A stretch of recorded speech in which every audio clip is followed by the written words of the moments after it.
Bonjour mes très chers compatriotes, Bana Congo et Sika Nyonso Bozali partout dans le monde. Vraiment, Nazane Songo na motema ekokuta na bino lisusu tobeta masolo ya situation sécuritaire.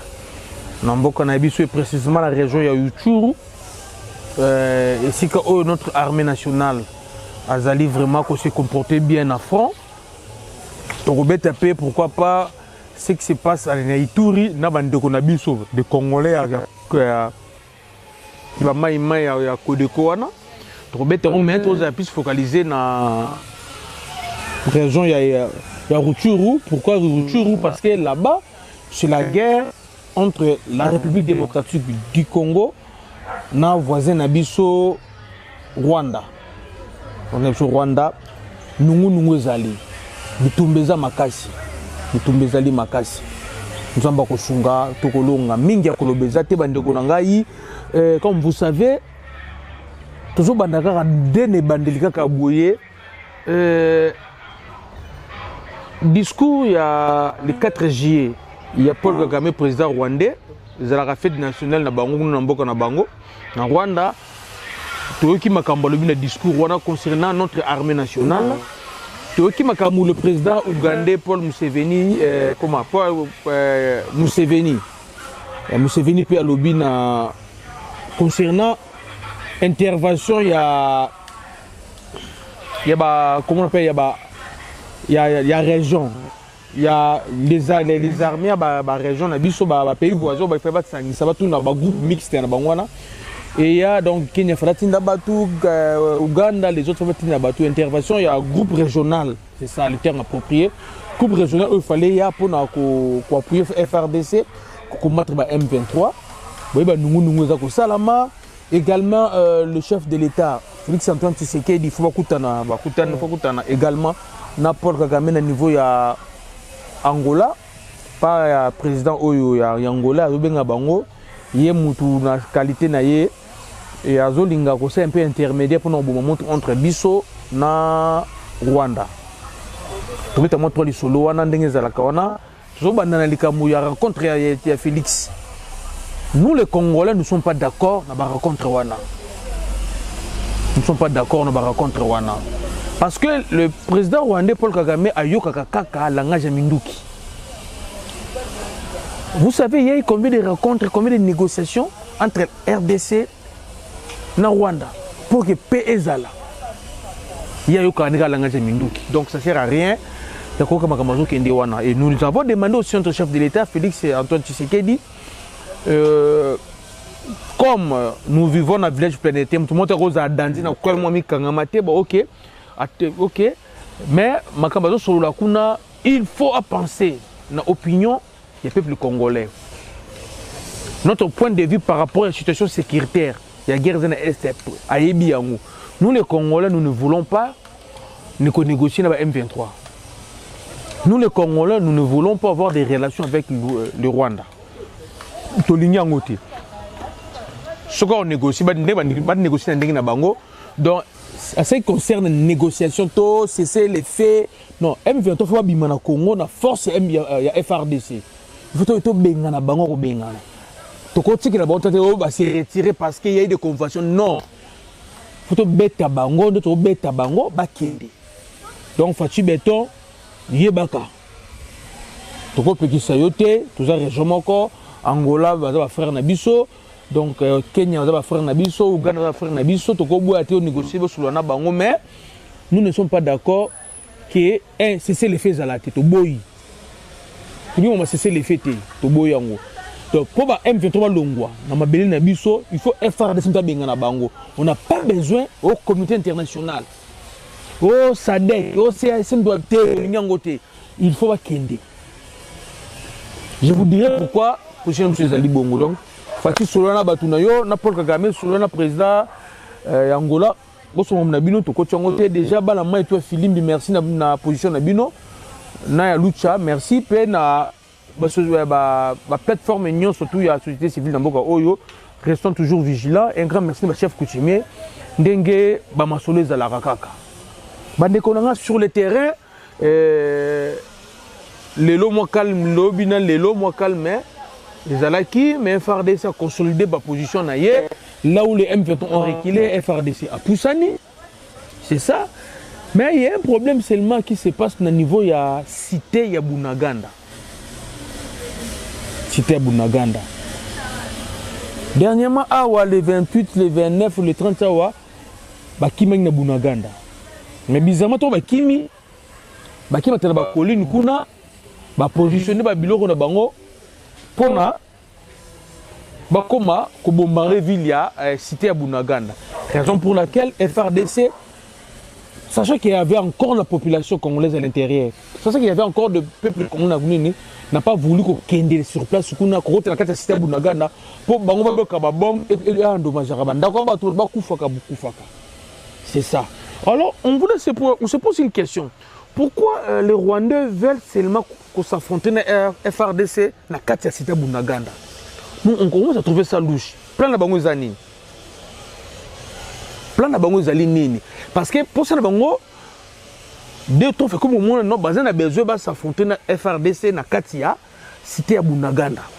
Or, ils sont conscients que militairement, on va affronter FRDC. Mais pourquoi besoin d'une confrontation ça la makaka na Katia cité à Bunaganda? Pierre Jinini basali wana. J'ai suivi leur porte-parole. Le monsieur là qui n'a pas la nationalité là, je ne sais pas si c'est congolais, si c'est Zali ou Rwandais, Willingoma, la major là. En fait, je ne sais pas moi, Robin major, tu n'as pas Willingoma. Parce que nous sommes un peu fermés, tu pâtissier, moi, boué. Baza toujours bon, donc, so, na Robin major, parce que je sais que pour me dire major, il faut aller comme étape. Tu es vraiment donc. Donc, il y a une formation de Willingoma. Donc, moi, ben major, exact. Tu peux Willingoma. Nathalie vidéo moko azoloba que FARDC Kimi va récupérer Minduki. Je vous dis, mes frères congolais, ils ont le Kuta. FARDC Kimi Bangouab. Qui ne sait pas, notre armée est infiltrée. Le militaire rwandais, RCD, Yaroubero, va faire sa bissou. À chaque fois qu'il y a guerre, on va se retirer. Il y a une région de M23. Il y a un véhicule.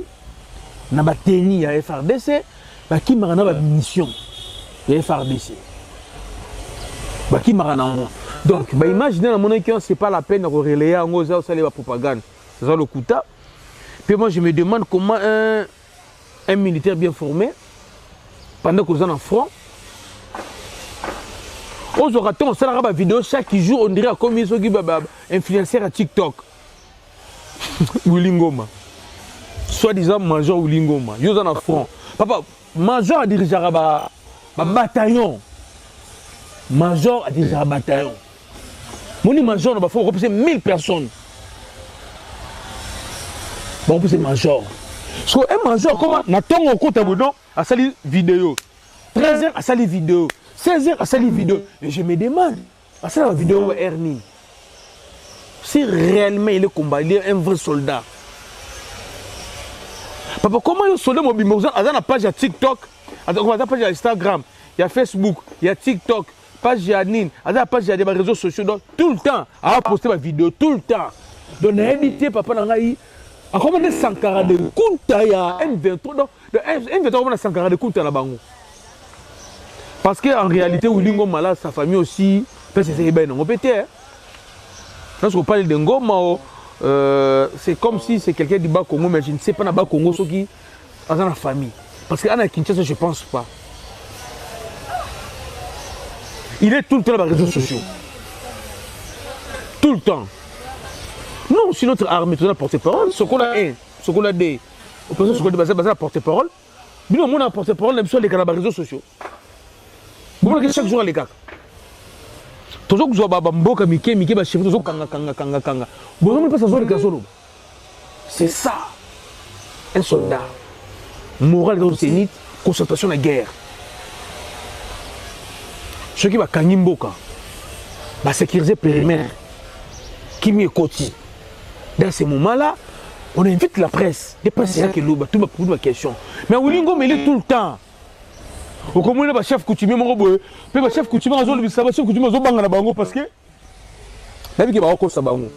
Donc, au costa anate, vous allez calmer. Maintenant, on a vous allez calmer. Notre armée se comporte très bien. Au moment où je vous parle, il y a renfort. Ndenge ba député balobaki ndenge to singa nous le peuple congolais, renfort est commis. Les ala qui déjà na Goma, renfort est commis. Nebisa kabino ki busa pipe ki beta. Renfort wane commis. Ki busa pipa et ki beta. Et que beta papa na ngai busa de ke beta. Nzambe kaka asungu mandela so na bunaganda. Lo ngombe ko mila bangote. Mais information sous ça to zoom moi ko lobaki parce que trop d'infiltrés papa na ngai. Raison pour laquelle mon FRD ça zo bané sur le côté. Ce qui se passe na guerre kuna ba bible bango susté. Au moins ko zana tibiso to zo luka bato baza kuna bato luki ba mutu moko za ba périmètre na la société civile nous ba information. Zo ba na le susté. Quand est-ce que FRD ça attaquer? Il ben na ngote. Quand est-ce que FRD ça au salabou? Et banité. Quand to yebi makabo papa de to yebité. Peut-être que comme ça na yebi no lobango pété. Pour l'intérêt armé na biso pe mboko na biso no lobango pété. Parce que l'équipe est infiltration l'équipe macasse. Le 4 juillet, le président rwandais a discours na la fête na bango a se dévoilé. Maintenant il s'est dit là à l'objet vérité. Il dit que ceux qui doivent soutenir les M23, c'est parce que nous les Congolais nous soutenons les FDLR. C'est pas moi qui dis ça, c'est le président rwandais Paul Kagame. Boluka discours na ye, ngala chargé de communication na été. Peut-être na ngoti la bino ngo. Ouais comme ndito mo relayer ba buzo ba na ba sa la biso. Il a dit que soit soutenir ba M23 c'est parce que nous doit soutenir ba FDLR. Allez-y comprendre. Il a ajouté encore que ceux qui armés na biso FRDC et les autres qui évoluent de victoire en victoire sur le terrain, c'est parce que les FDLR babunda côté na biso, les maïmé babunda côté na biso, na communauté internationale en pointant du doigt la MONUSCO. Nous même nous les Congolais aussi notre MONUSCO qui tout le monde d'importance la MONUSCO suscité. Il y a on a vu MONUSCO FARDC na ba maïmai na ba FDLR ba sangani ba bunisa bango et on to gagner et on to gagner M23 to gagner armée naïe. Donc pour lui il pense que nos militaires ne sont pas efficaces, ne sont pas formés. J'avais dit l'autre fois dans l'émission, est-ce que Baba Zana quand na bango moko neti kotakoli. Bazana kamonti kotakoli. Bazana kanate. Bazana kanti ki boma ngoza na sima sete kota seta. Bazana kambongo te la formation. Tout ça c'est la peur, comme peur ko bang de mo salaye. Ko banga. Il attaque la communauté internationale. Il dit que la communauté internationale va au Bunda, la Sima FARDC. Il attaque les FDLR. Il attaque les Maïmaï. La communauté internationale va soutenir Bisoté. Raison pour laquelle ceux qui tika ki biso. Tous sont minduki, ne tous sont minduki. Mais à un moment surtout bangoma surtout balusiango. Communauté internationale soutenir Bisoté. Wana kosi. FRDC Zobunda Moko. Concernant les Maïmaï, oui papa, qu'on se dise la vérité. Qui sont les Maïmaï? Les mêmes, ce sont les guerriers à la tribu. Ce sont les guerriers à chaque village. Ce sont eux les Maïmaï. Leur but c'est quoi? Protéger le roi Nabango, chef Nabango, la territoire village Nabango. Baza ba guerrier à clan. Chaque clan ils ont ba Maïmaï, ils ont ba guerrier Nabango. Botan histoire. Achille. Il était qui? Azara Maïman à l'époque. Samson, Azara Maïman à Israélite. Bajade, Azara Maïman. Chaque peuple, Azara Batouba Kengilaka, patrimoine na bango, territoire na bango. Samson, Azara symbole de force pour nous protéger Bana Israël. Achille, Azara, où la film il y a épée de Troie. Gédéon, guerrier tout le monde. Ce sont des maïmaï. Parce que nous avons protégé beaucoup de bango. Chaque jour, c'est un maïmaï. Vous comprenez? Qu'on se dise la vérité. Parce qu'un maïmaï, a défendre territoire village na bango tribu na ye un mai qui n'a kubundana muninga ne msusuté un mai qui n'a ko agresser na mboka mpaya te ba protéger ka roi na bango ba protéger ba richesse na bango donc ba mai oya biso les groupes armés oya biso ba congolais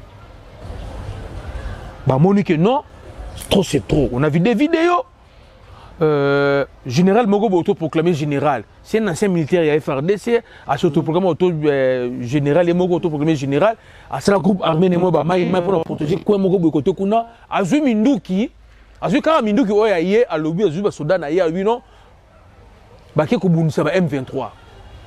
Bazana pour ça qu'on a permission, parce que M23, comme ils ont un territoire, il y a Bango. Donc, va protéger territoire na Bango, va ça va M23.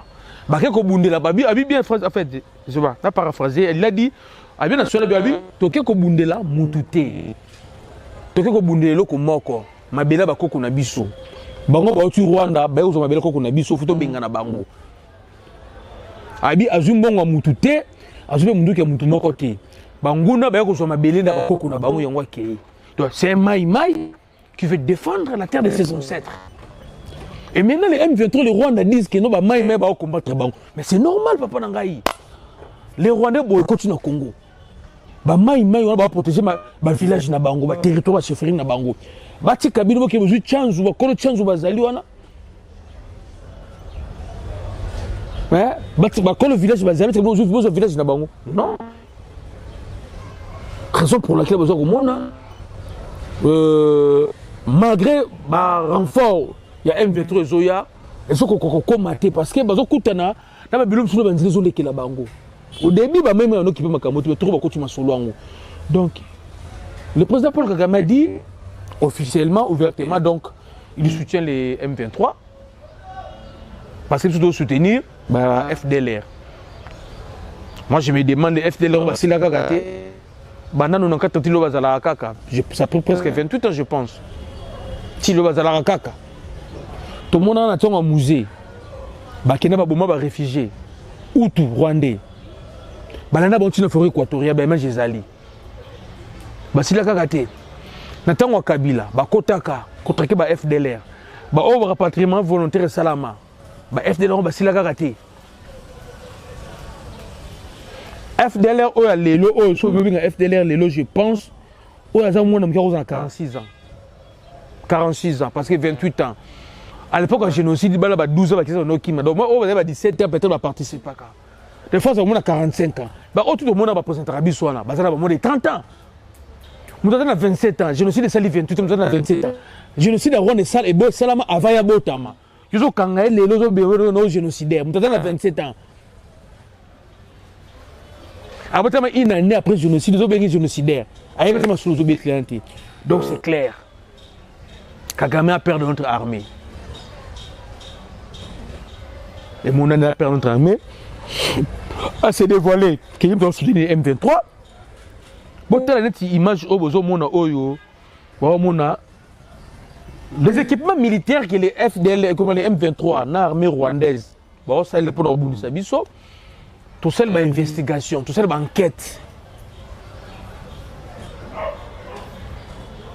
Tu peux découvrir que non, ils ont une marque chinoise. Fabriqué dans la société chinoise en Chine, comme on a Jiangxing Import and Export. Jiangxing Import and Export. C'est une société chinoise officielle spécialisée dans la fabrication d'équipements militaires. Donc, au monde, merci d'avoir commenté partout dans le monde. Nous avons envahi ce site de la société. Nous avons Bango. Pour prévenir Bango que et la société là a répondu et la société officielle gouvernement chinois et bien sûr non t'es biso te la M23 parmi les clients na biso biso listing ba clients na Bango en Afrique M23 za la raté mais Rwanda zali Kenya zali Uganda zali mais Rwanda zali ba Somalie zali la liste de clients qui ont été Minduki, qui ont été équipement Rwanda M23 Zati. Mais Rwanda Zali, Rwanda Bandimi qui va soutenir M23. La liste est Rwanda, c'est donc équipement de Rwanda. Maintenant, les Rwandais disent que Ouganda pas son barakuna, Kenya pas son barakuna, Somalie pas son barakuna, beaucoup de bigara biso. Bango ba chino ba lobby, chaque client na biso soit passé commande naé, tant tini la biloko, to ezala batia ba numéro de série. Quel numéro de série o et Kemboka boy. Numéro de série o et Kemboka boy ba yebi. Maintenant, ba numéro de série o yo ezala ba équipement militaire notre armée a récupéré dans front, pas ba soldats rwandais. Les alliés numéro de série O, société na chino ba tekela Rwanda. Vous comprenez? Société na ndimi ka sala nduki na ye, atekala partout dans le monde, atekela ba tu mets tekela M23T. Numéro de série O, toujours la qui s'allie société wana. Atel na listing na bi numéro de série wana, ils ont numéro de série O yo, atekela armée rwandaise. Et Paul Kagame les 4A, les 4A tout dit non, a soutenu les M23. Allez-y comprendre. Tokenanga Ouganda, Museveni. J'ai beaucoup aimé son intervention. Museveni, il a dit, premièrement, il est contre la force régionale. Il est contre. Pourquoi il est contre? Vous savez, l'armée rwandaise et l'armée ougandaise sont en Kisangani, guerre à 6 jours. Ouganda a dit qu'on dédommageait nous les Congolais, la population de Kisangani. Rwanda a raté Tilelo. Museveni a dit force régionale en ce qui est. Si vous avez vu celle mise en toi, ceux qui baillent, soit bavir mise en toi. Alors, Museveni a dit chaque pays a le droit de se défendre, peu importe le prix. S'il faut qu'on soit Minouki, soit Minouki. S'il faut qu'on soit la troque. Pour utiliser la richesse aux Anango. Pour défendre le territoire nabino, pour utiliser la richesse aux Anango. Moins surtout et qu'on permette de nous défendre. Mboka nabino. S'il faut, na ko sola na bandoki. Museveni dit il faut que sola bandoki. Mbuta avait dit ça. S'il faut signer pacte na diable pour peser na mboka osala ngo. Museveni a répété ngo. Abi il faut utiliser ba moyen surtout pour na qui met en Mboka, on a respecter la région. Il a aussi dit que yé na Ouganda, pour pas aller à Babunda. Faut pas oublier les ADF, un groupe armé qui a des changes de Bango qui non, hostile au gouvernement. Il y a Museveni. Museveni a frappé Bango Bete qui bouissa, qui m'a attaqué Ouganda. Parce que moi, on a pas côté sous-souté. Et en tête, ADF, nous se fait bon tout. Oh, tu vois comment il y a la saison des charlatans, c'est la saison des charlatans. Ok, vers le nord là-bas, les colons de Bangokuna. Côté ba Aru Ariwa, on a besoin côté Kuna, Maïki, côté Kuna. Côté ba Aru, on a ngam na Bangokuna. Ba Kobo Kobora, ba côté na Bangokuna. Museveni a bundana ba to gamine. Olongo wana ozu bambo comme les LRA et Joseph Kony, ce sont des Ougandais. Museveni beta bangoti ba kima. C'est ce que Museveni a dit. Donc force régionale wana Museveni andima ki na Kenya, mais en réalité il n'est pas d'accord na force régionale wana. A bibiso RD photo ndima ko bunda. Ton ndima vraiment ko bunda. Tout le monde a se défendre. C'est ce que Museveni a dit. Museveni a dit ici, bravo. Les gens font Nabiso. Monter en puissance FRDC na front. C'est normal. Ils ont beaucoup Nabiso. Tout s'attendre à ce qu'ils vont défendre RDC, la place Nabiso. Tout le monde Nabiso Nabiso. Sans toujours gagner, c'est bon. Tout le monde continue. Quand ça l'analyse des contenus, il y a Museveni. Museveni nous envoie de nous défendre. Jusqu'au bout, tout continue à mon côté. Président Museveni, merci. Merci vraiment. Donc, bon, le président Museveni nous encourage, tout le monde, Paul Kagame, en dit ouvertement, quand soutenir Rwanda, ceux qui Rwanda na STT, on a M23 c'est parce que, communauté internationale, na ba mai na FARDC, ba côté biso azoko reconnaître puissance à FARDC. Mais, ils ont une gravité. Biso kaka ki bouger zali renfort et komikuna merci mabandeko na ngai.